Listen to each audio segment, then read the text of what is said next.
আমি সুব্রত চলে এসেছি তোমাদের আজকের অঙ্কের ক্লাসে। ক্লাস 11-এর আমরা শুরু করেছি সেট থিওরি বা সেট তত্ত্ব, এবং প্রথম ক্লাসে তোমাদের সাড়া পেয়েছি। তোমরা অনেকে দেখেছি যে কমেন্ট করেছো, আমি যে প্রশ্নটি তোমাদের সামনে রেখেছিলাম সেই উত্তরটি তোমরা কমেন্ট বক্সে আমাদেরকে জানিয়েছো। আমাদের খুব ভালো লাগলো যে তোমরা আমাদের ক্লাসগুলি করে কিছু শিখতে পারছো। তো বন্ধুরা, আজকে আমরা দেখে নিই ক্লাস 11-এর যে সেট থিওরি তার যে দ্বিতীয় অংশ, অর্থাৎ আমরা আজকে কি কি শিখবো তোমরা দেখে নাও। আর তোমাদের নেক্সট ক্লাস কবে আসবে বা লাইভ সেকশন তোমরা কবে পাবে, এর জন্য তোমরা আমাদের ফেসবুক পেজ টিউটোরিয়াল উৎপল, আমাদের ফেসবুক পেজ টিউটোরিয়াল উৎপল, এটিকে তোমরা লাইক করো। এই পেজে আমরা প্রতিনিয়ত জিকের বিভিন্ন তথ্য, বিভিন্ন কোশ্চেন আমরা আপলোড করি, যা থেকে তুমি নিজেকে প্রস্তুত করতে পারবে, এখন থেকেই পরীক্ষার জন্য তৈরি করতে পারবে। প্লাস তোমাদের ক্লাসের ভিডিওটি কোন সময় কখন আসছে তুমি সহজেই জানতে পারবে। গত দিন আমরা শিখেছিলাম যে রোস্টার পদ্ধতিতে সেট লেখার নিয়ম, অর্থাৎ প্রতিটি এলিমেন্ট আলাদা আলাদা থাকলেই সেট লেখা যায়। আমি একটি সেট এ লিখছি, এটি হচ্ছে সমস্ত ভাওয়েলের set A, E, I, O, U. তবে এই সেটের এলিমেন্টগুলি হবে এইগুলি, এটা হচ্ছে রোস্টার পদ্ধতি। আমি আর একটা সেট বি লিখছি, যে সেটে 2, 4, 6, 8 ... এই সেটের উপাদান। আমি আরেকটি সেট লিখছি 1,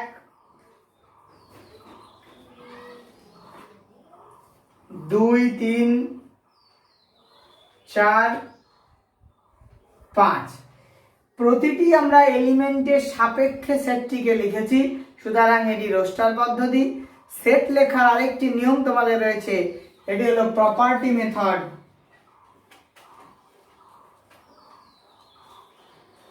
বা ধর্মভিত্তিক পদ্ধতি।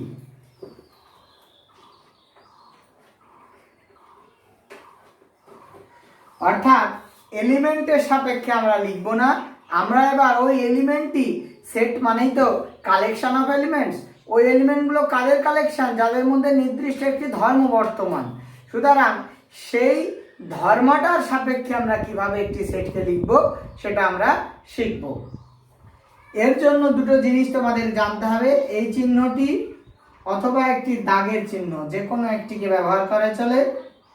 এটিকে বলা হয় such that, অর্থাৎ যাকে আমরা বলতে পারি বাংলায় যেখানে। এটি তোমরা মনে রাখবে।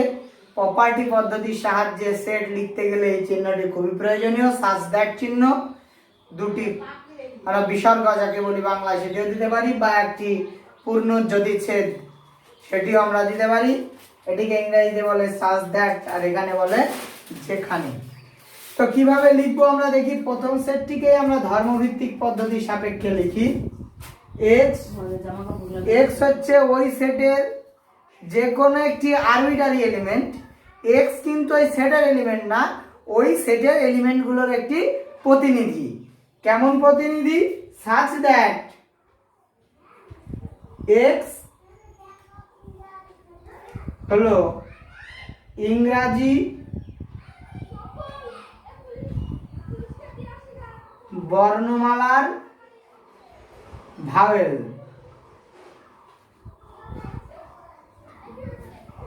দেখো এখানে তুমি x টিকে, x কিন্তু এই সেটের কোনো এলিমেন্ট না, এই সেটের এলিমেন্ট হচ্ছে এ, ই, আই, ও, ইউ। এদের সাধারণ ধর্ম কি না, তো এরা হচ্ছে ভাওয়েল। তো এই ভাওয়েলগুলিকে আমরা একটা আরবিটারি এলিমেন্ট x এর সাপেক্ষে লিখতে পারি। এবার দেখো যদি আমি বি সেটটা লিখি, x arbitrary element, such that 2, 4, 6, 8 এগুলি আসলে কি বোঝাতে চাইছে? 2, 4, 2 এর গুণিতক, কারণ 2 × 3 = 6, 2 × 4 = 8, 2 তারপর হচ্ছে 2 পরেরটা ডট আছে মানে 2 পাচ্ছে 10 12, অর্থাৎ x হলো 2 এর গুণিতক। কারণ তুমি দেখো 2 এর গুণিতক কারা, 2 গুণিত 1 সমান 2, 2 গুণিত 2 সমান 4, 2 গুণিত 3 সমান 6, 2 গুণিত 4 সমান 8, এইভাবে 2 এর গুণিতকগুলি চলবে, সেগুলি তো এই সেটের। অর্থাৎ এই যে লেখার সেট লেখার যে পদ্ধতি, এই পদ্ধতিটির নাম হচ্ছে ধর্মভিত্তিক পদ্ধতি। সেটকে সাধারণত পরীক্ষায় এইভাবেও লেখা থাকতে পারে, অথবা এই রোস্টার পদ্ধতি এলিমেন্টের সাহায্যেও লেখা থাকতে পারে। আমরা দুভাবেই সেটকে লিখতে পারি, একটি হচ্ছে উপাদানের সাহায্যে অর্থাৎ রোস্টার পদ্ধতি, আরেকটি তার ধর্মের সাহায্যে। এবার দেখে নিই সি সেটটি কি।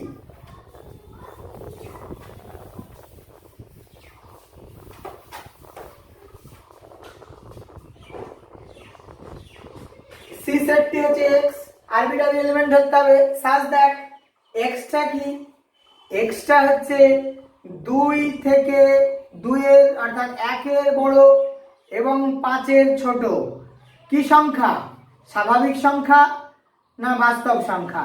অবশ্যই স্বাভাবিক সংখ্যা, কারণ বা আমি সম্পূর্ণ সংখ্যাও বলতে পারি, স্বাভাবিক অথবা সম্পূর্ণ। কারণ 2 3 4 5 আমরা জানি এগুলি স্বাভাবিক সংখ্যা অথবা সম্পূর্ণ সংখ্যা। সুতরাং এটিকে যদি আমি ধর্মভিত্তিক পদ্ধতির সাহায্যে লিখতে চাই, তবে আমি লিখব x such that, অর্থাৎ যেখানে x একটি স্বাভাবিক সংখ্যা অথবা পূর্ণ সংখ্যাও লিখতে পারি, এবং শুধু তাই নয়, x এর মান কত, 1 এর বড় এবং 6 এর ছোট। তাহলে 1 এর বড়কে 2 3 4 5, কিন্তু 6 এর ছোট। এটি হচ্ছে এই যে আমার রোস্টার পদ্ধতি, এর আগের দিন আমরা শিখেছিলাম সেই রোস্টার পদ্ধতিকে কিভাবে আমি ধর্মভিত্তিক পদ্ধতিতে লিখতে পারি। দেখো আমরা যদি সেটের অপারেশন অর্থাৎ যোগ বিয়োগ অর্থাৎ ইউনিয়ন ইন্টারসেকশন এই টার্মগুলি আমরা আস্তে আস্তে পরিচিত হব, এগুলি করতে চাই, তবে কিন্তু এই ধর্মভিত্তিক পদ্ধতির সাহায্যে জটিলতা হয়। সেই কারণে আমাকে কি করতে হয়, সাধারণভাবে আমরা এই রোস্টার পদ্ধতিতে রূপান্তরিত করি। তো আমরা দেখলাম রোস্টার পদ্ধতি থেকে ধর্মভিত্তিক পদ্ধতি, তো এই বিষয়টি তোমাদের ক্লিয়ার থাকতে হবে। তোমরা যেন সবসময় লিখতে পারো, রোস্টারে দেওয়া থাকলে ধর্মভিত্তিক পদ্ধতিতে এবং ধর্মভিত্তিক পদ্ধতি দেওয়া থাকলে রোস্টার পদ্ধতিতে, নিজের সুবিধা মতো তোমরা লিখে নিতে পারো। আমি কতগুলি সেটের এবার উদাহরণ দিই, তোমরা দেখো। একটি set x such that x হলো স্বাভাবিক সংখ্যা 1 less than x less than 3, b হচ্ছে x such that x হলো বাস্তব সংখ্যা 1 less than x less than 3, x such that x হলো স্বাভাবিক সংখ্যা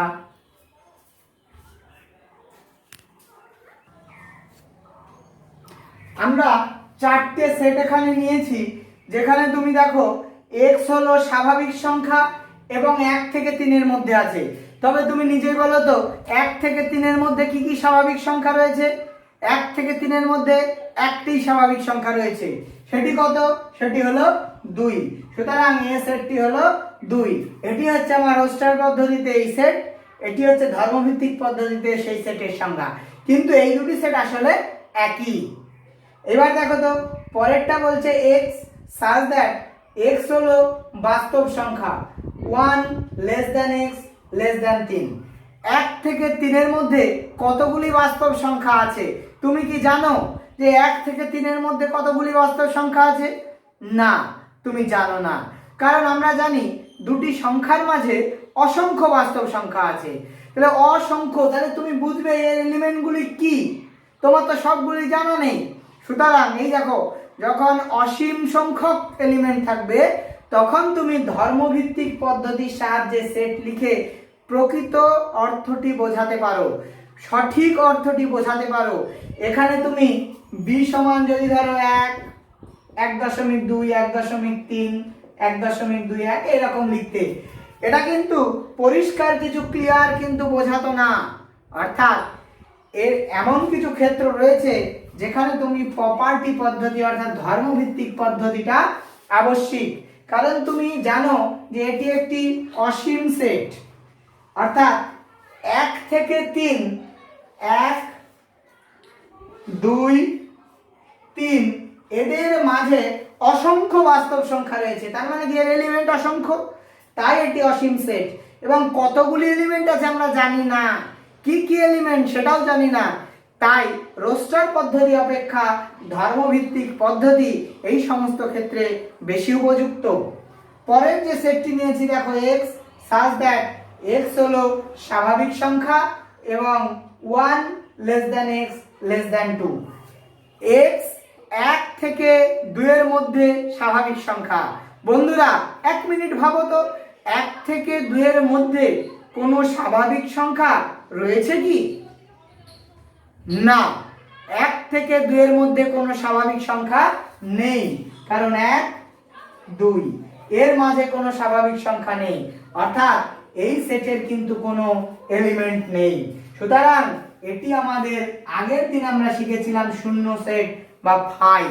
তাহলে দেখো সেটটি ধর্মভিত্তিক পদ্ধতিতে লেখা আছে বড় আকারের, তোমার মনে হতে পারে তাহলে এটি কি করে শূন্য সেট হয়, কিন্তু না, প্রকৃতপক্ষে এটি শূন্য সেট। তোমরা তার ধর্মটিকে যদি যাচাই করো তবে তোমরা তার এলিমেন্ট কতগুলি রয়েছে, অসীম সংখ্যক না সসীম সংখ্যক, সেটি কিন্তু বুঝতে পারবে।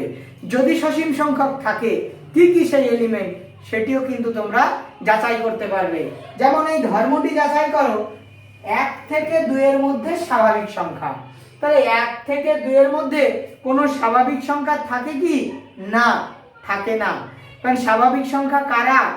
1, 2, 3, 4, 1, 2, 3, অর্থাৎ 1 এর পরে 2, তারপরে স্বাভাবিক সংখ্যা হচ্ছে 3। সুতরাং 1 আর 2 এর মাঝে কিন্তু কোনো স্বাভাবিক সংখ্যা নেই, আর এটি কি বোঝাচ্ছে? 1 এর থেকে বড়, 2 এর থেকে ছোট।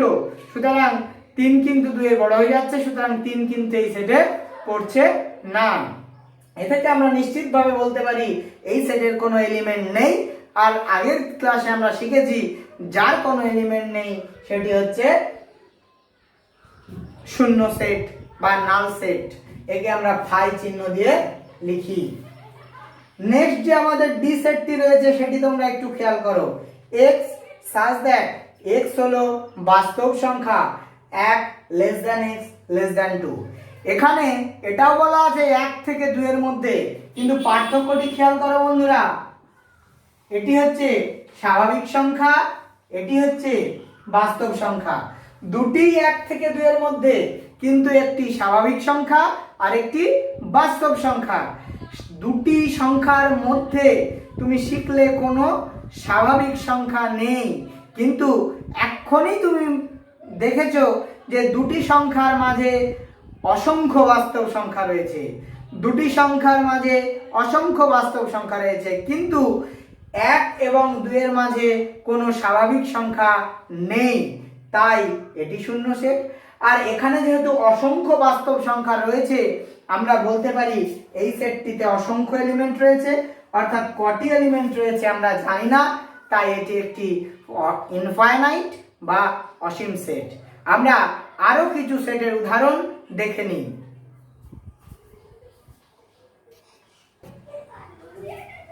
এবার বন্ধুরা দেখে নাও আমি আরো কতগুলি সেট লিখেছি, কিভাবে আমি সেই সেটগুলিকে ব্যাখ্যা করি।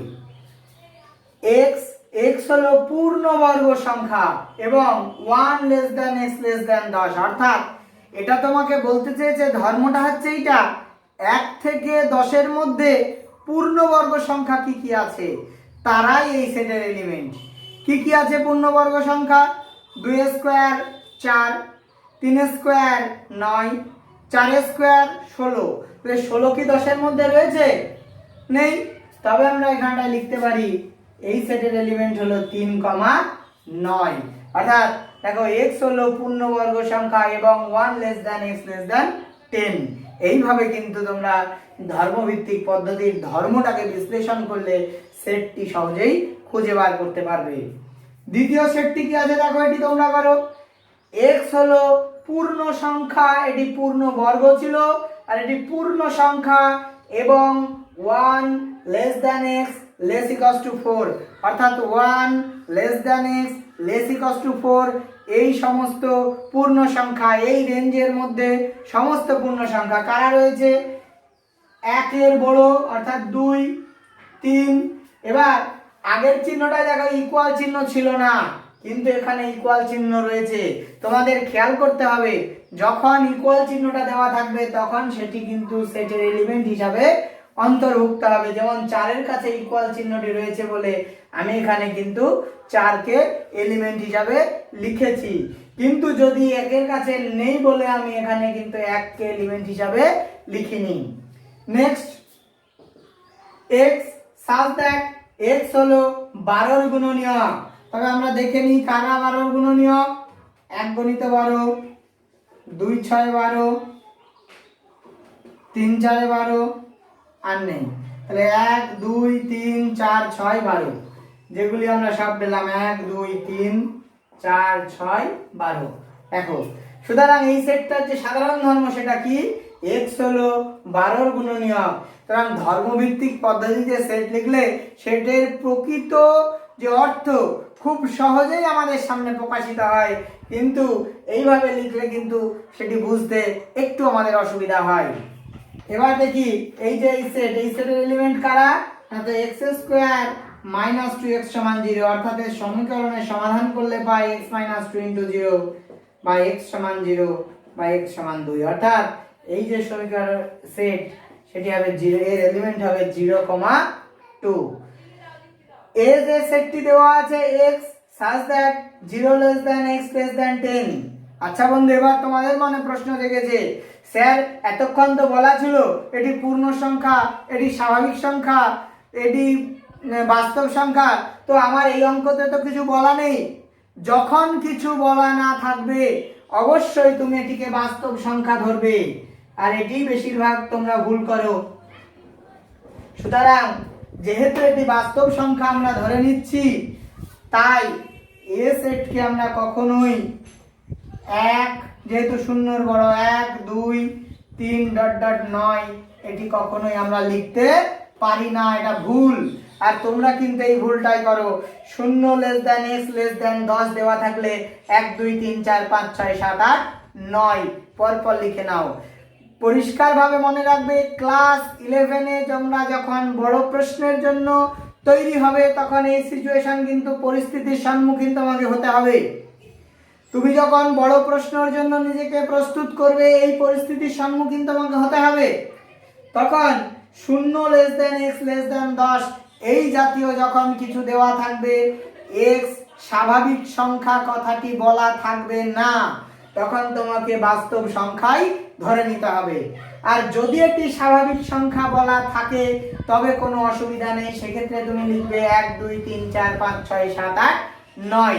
আর যদি স্বাভাবিক সংখ্যা না বলা থাকে তুমি এটিকে বাস্তব সংখ্যা লিখবে, অর্থাৎ 0 থেকে 10 এর মাঝে অসংখ্য বাস্তব সংখ্যা রয়েছে, এর এলিমেন্ট কি সেটি আমরা লিখতে পারি না। এখানে পরের সেটটি আছে l সমান 1/n such that n belongs to capital N। Capital N মানে তোমরা জানো সবাই বাস্তব সংখ্যার সেট, অর্থাৎ বাস্তব সংখ্যা শুরু হয় 1 2 ডট ডট। সুতরাং এই সেটের এলিমেন্ট হবে 1/1 1 এর 2 1 এর 3 ডট ডট। এইভাবে আমরা যে কোনো সেটকে আমরা কি করতে পারি, ধর্মভিত্তিক পদ্ধতি থেকে আমরা এলিমেন্টের সাহায্যে প্রকাশ করতে পারি।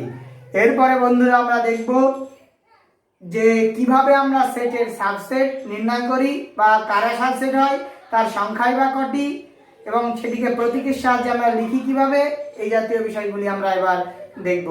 যদি তোমাদের কারো বুঝতে কোনো অসুবিধা হয় কমেন্ট বক্সে অবশ্যই জানাও, আমি চেষ্টা করব তোমাদের যে মনের যে কনফিউশন সেটিকে যেন দূর করে সেট সম্পর্কে সঠিক ধারণা তোমাদের মধ্যে তৈরি করা যায়। আমরা এবার দেখব সাবসেট। তোমরা নিশ্চয় শুনেছ হেলথ সাব সেন্টার। সাব অর্থাৎ কোনো একটি বড় অফিসের আন্ডারে যখন ছোট ছোট অফিসগুলি থাকে তখন আমরা তাকে বলি সাব সেন্টার, তাই তো? যেমন মুর্শিদাবাদ ডিস্ট্রিক্ট হসপিটালের অধীনে অনেক সাব হসপিটাল রয়েছে, বিভিন্ন সাব ডিভিশনে তারা কাজ করছে। ঠিক সেই রকম আমার একটি সেট এ, এই সেটের সাবসেট কারা? প্রথমে যে তত্ত্বটি তুমি মনে রাখবে, 1 নাম্বার ফাই অর্থাৎ শূন্য সেট যে কোনো সেটের সাবসেট, এটি অবশ্যই মনে রাখবে। আর যে সেটটির আমরা সাবসেট বার করছি নিজেই নিজের সাবসেট।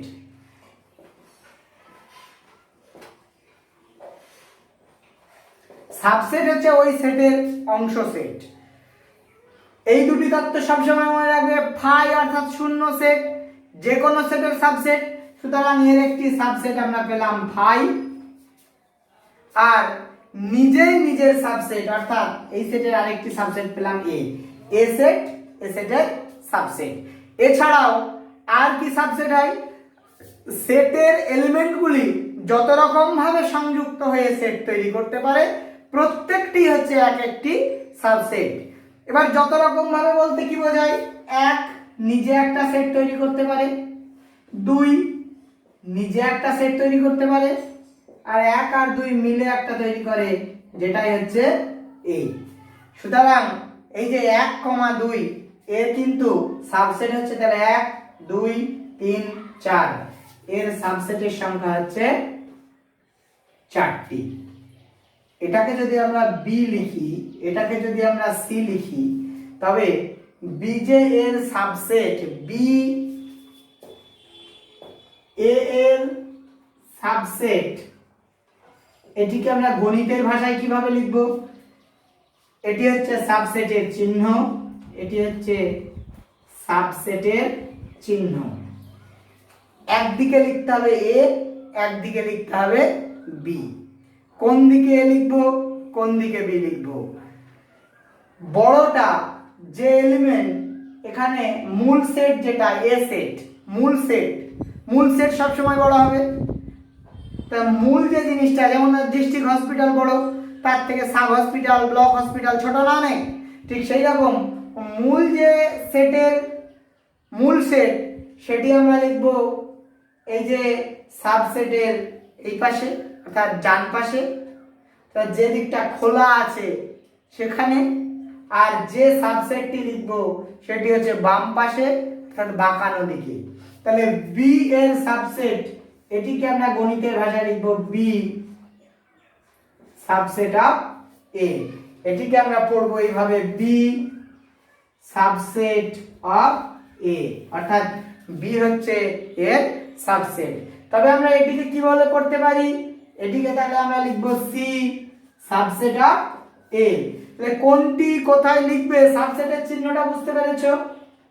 ইউটা অনুভূমিক ভাবে লেখা আছে, ইউটা অনুভূমিক। ইউ তো কি হয়? উলম্ব হয়, সেটিকে আমি অনুভূমিক অর্থাৎ অনুভূমিক ভাবে লিখেছি, আর তার সাথে একটি সমান দিয়েছি। এটি হচ্ছে সাবসেটের চিহ্ন। এবার আমরা দেখে নিই এই সেটের সাবসেট কোনগুলি হয়।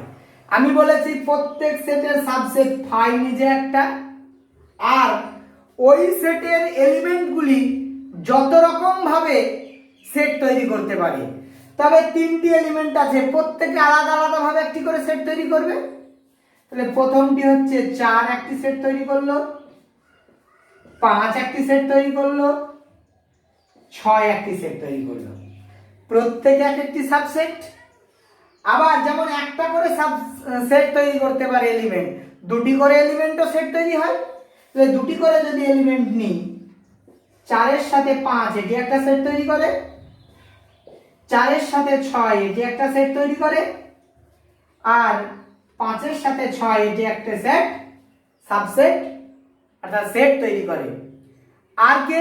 3টি এলিমেন্ট একসাথে একটি সেট তৈরি করে অর্থাৎ সেই সেট নিজে। সুতরাং টোটাল সাবসেট কটি পেলাম?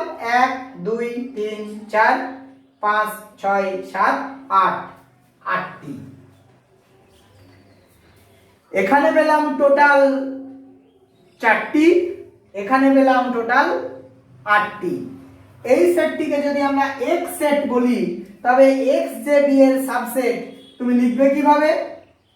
B subset of sorry X subset of B.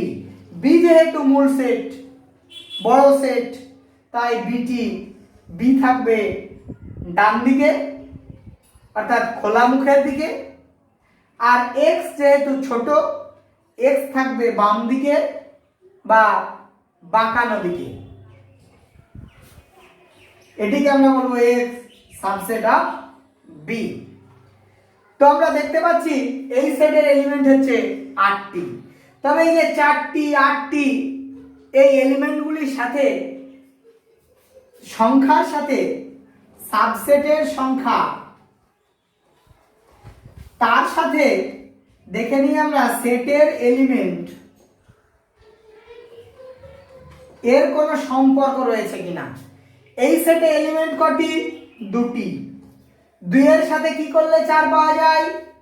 2 এর কি করলে 4 পাওয়া যায়? বর্গ, তাই 2 এর স্কয়ার। দেখো এই সেট এলিমেন্ট কটি? 3টি।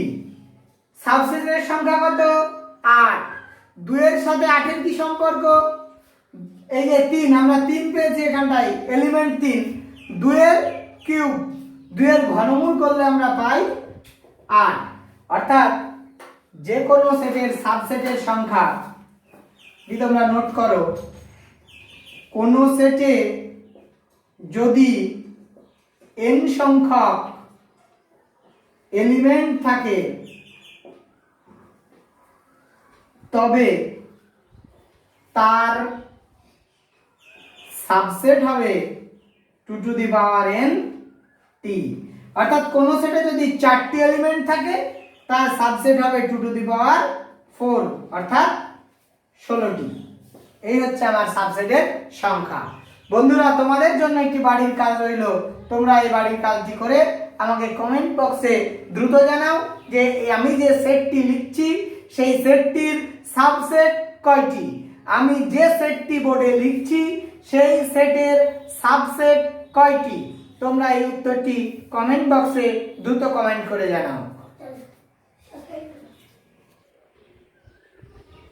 তোমাদের সামনে যে প্রশ্নটি আমি রেখেছি x such that x হলো স্বাভাবিক সংখ্যা এবং 10 less than x less equals to 15, এই সেটের উপসেট কয়টি রয়েছে। তোমরা পরিষ্কার দেখতে পাচ্ছ এটি ধর্মভিত্তিক পদ্ধতিতে লেখা আছে।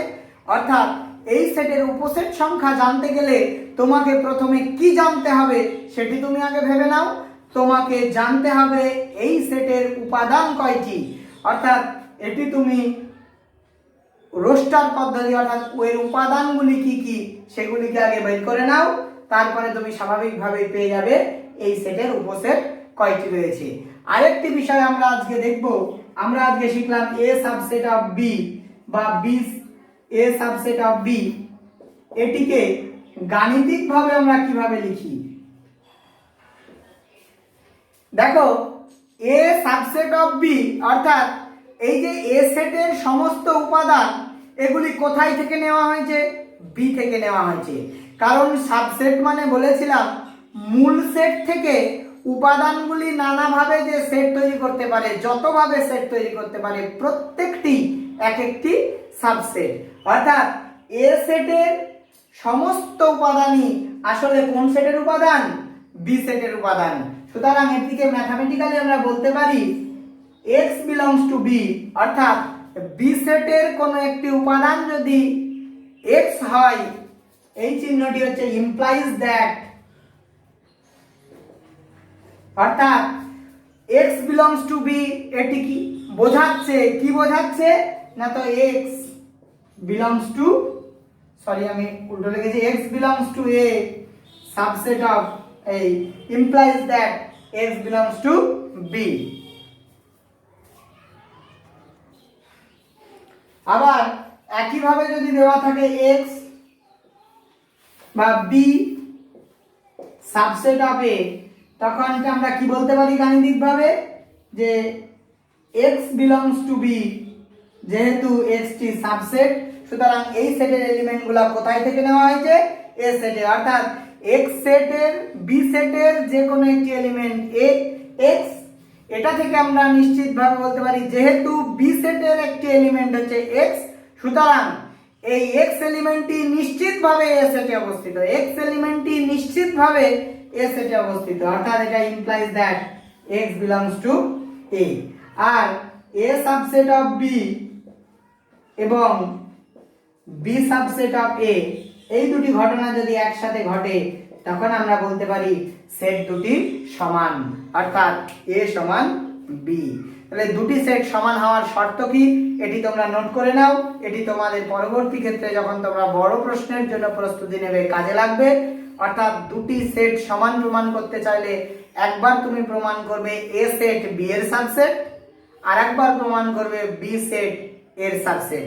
প্রমাণ করার যেহেতু আমি এই প্রমাণ করার সময় ধর্মটি তোমার কাজে লাগবে, a subset b a subset of b এটি প্রমাণ করার জন্য x বিলংস টু a ধরে নিতে হবে এবং দেখাতে হবে সেটি b এর মধ্যে আছে। আর b সাবসেট অফ a প্রমাণ করার জন্য তোমাকে ধরে নিতে হবে x বিলংস টু b এবং প্রমাণ করে দেখাতে হবে x বিলংস টু b মানেই x বিলংস টু a। সেটা আমরা বড় কোশ্চেনের ক্ষেত্রে পরবর্তী ক্ষেত্রে দেখব। তবে এটি মনে রেখো যে a সাবসেট অফ b এটার মানে হচ্ছে x belongs to a implies that x belongs to b এবং b সাবসেট অফ a অর্থাৎ x belongs to b implies that x belongs to a। আর যদি দুটি সেট পরস্পরের সাবসেট হয় তখন আমরা তাদের বলতে পারি সমান সেট। নেক্সট ক্লাসে বন্ধুরা আমরা নিয়ে আসব কিভাবে আমরা দুটি সেটের ইউনিয়ন, ইন্টারসেকশন, তাদের ডিফারেন্স, তাদের পাওয়ার সেট এই বিষয়গুলি আমরা একে একে আলোচনা করব।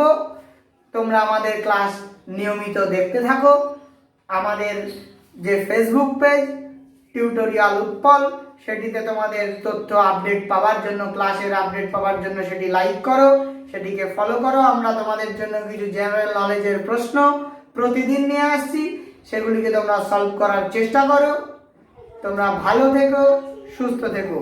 আর আমার এই চ্যানেলে যারা নতুন তারা চ্যানেলটিকে সাবস্ক্রাইব করো যাতে ভবিষ্যতে আমরা ভিডিও আপলোড করলেই তার নোটিফিকেশনটি তোমরা পাও। সেই জন্য পাশে বেল আইকনটি অবশ্যই অন করে রাখবে। ভালো থেকো।